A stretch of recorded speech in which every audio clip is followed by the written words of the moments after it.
Now, if I wanted to get started in high ticket sales or online remote selling, here is the exact path that I would follow if I was a beginner. And to be frank, this is the process that I'm currently executing on, but I just want to explain it in detail for those of you who are actually considering getting into the online space to make money, or for those of you who are already on that journey, but how I would go about executing it and what's working well for me right now. So the first thing that I'll do, and which is sort of written on the wall, like it should be a requirement and understanding that you need to do this, is I would find a mentor who can teach me how to sell. So what you would want to do is ideally someone who is actively selling. So they're currently actively selling something of some sort. You don't want to just go to a guru who's made a course and no longer sells. Like you ideally want to learn from someone who has sold recently, because you don't want to be dealing with someone who's just giving you a bunch of theoretical, but they really never actually applied it practically. Because any role that you go for, you're going to need to have a certain level of skill to actually be able to make the income that you want to make. And if you don't have the skill, you're going to struggle to find offers because people are going to know you're terrible. And unless you're getting a really shit role that no one really wants, well, you're going to struggle to find an offer in the first place if you don't at least have some level of skill. You don't need to be the best in the world, but skill is definitely important. And it's one of those things that you need to have in place. So ideally you find a mentor. It might not be the ideal mentor, the one that's where the program's 10, 15, 20K, but maybe they have a lower ticket program you can get into and actually work towards the higher ticket program, or just, doing what you can with. Like if you can't afford a mentor, then I'll just start off with the YouTube videos. Like searching around on YouTube videos, figuring out who you should listen to, who you shouldn't listen to. Some guys that you could benefit from listening to, in my opinion, is people like Connor Healy, Bill Walsh, and Jeremy Miner. Those guys, in my opinion, they know a lot about how to get into this space. Those are a good starting point if you don't have the money to actually invest into the programs, but you can still get the level of education. Not get the personal feedback that you would need to improve fast, but at least it's a starting point for those of you who don't have resources to get the training that you're actually going to need to succeed. So that'd be the first thing that I actually do. Once I have the skills in place, I would look for a high volume, but a low risk offer. The reason you want to look for a high volume offer is because you need to get the reps in. It's all good building that skill in theory, but you need to get the reps in to actually get better. That's how you get better. You don't get better just by reading books or watching sales training. You get better by applying it in a practical sense. So I would look for something like a fitness offer, because those are super high volume, but they're low risk. So what I mean by low risk is that if you don't make a sale, there's very little risk to the business owner because the leads are super cheap and it's only like a $49 or a $97 sale. So at the end of the day, and if you don't make sales, it's not like you're going to be losing your job. For example, if you're on a high ticket offer, where the offer's like 10, 15K, and you drop the ball on like 20, 30 different calls, well, there's going to be an issue with that, right? Because you're wasting the business owner's money and their ad spend. You're probably going to get fired quite quickly. So at least in this sort of scenario with the high volume and low risk, you're actually able to build that skill level up to a point that you need to get to, so that when you jump on a better offer that's, I guess, more medium sized or higher ticket, then you actually have the reps. And like fitness isn't easy as well. You're going to put yourself in a scenario where you're super uncomfortable, where there's a lot of volume that you need to do. But if you come out the other side of that and you do everything that you need to do, you will have an elite level of skill, and you can leverage those skills into a better role. Because now you don't have skill in theory, but you have skill in theory and the practical sense, which practical is the most important. Because a bunch of people that know a lot of stuff, but then when it comes down to it and that comes time for game day, they can't execute because they haven't really done much practice.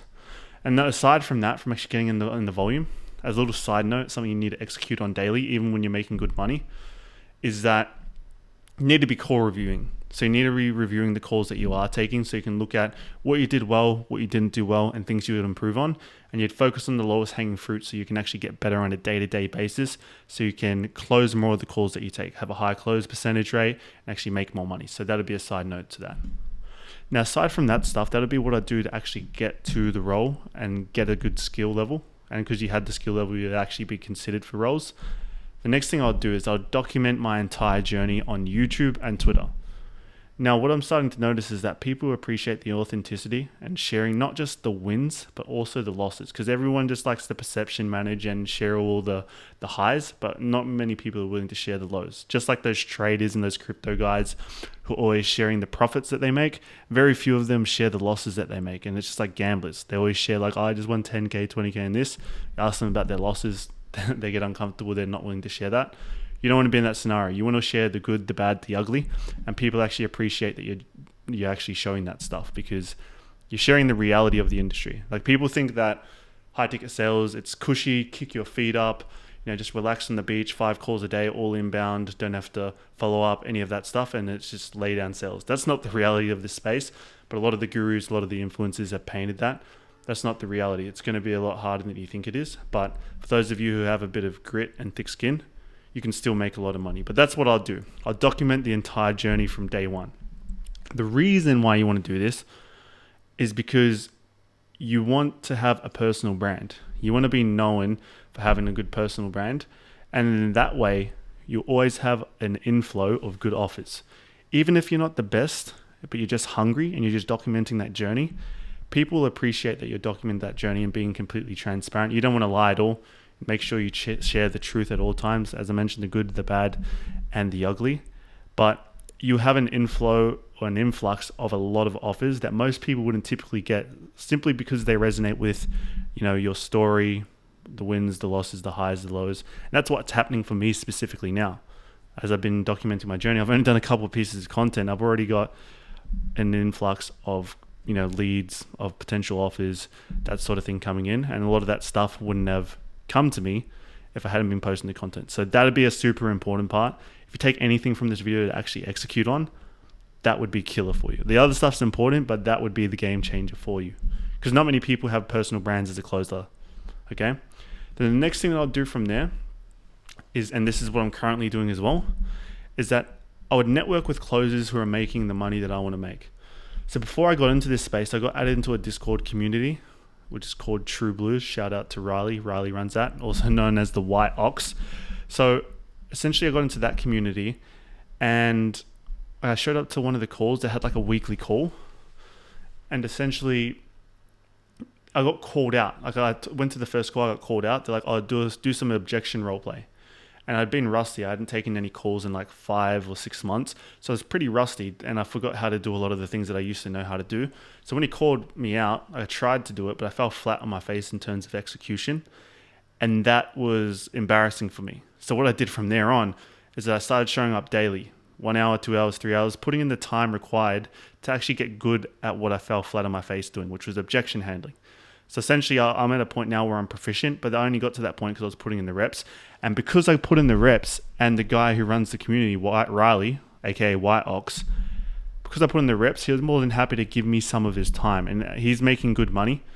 And I was networking with him, and a lot of opportunities because of me actually putting in the work and putting myself around people who are actually making the money I want to make. A lot of opportunities come across my front door or my desktop because of that, putting myself in a position to where I'm surrounded by closers who are making the type of money that I want to make. And then, as I sort of mentioned before, this is what I'm currently doing. There's obviously more things that you can do, but this is what's currently working for me. So you got 2 things. You got the skill level, and then you got the network.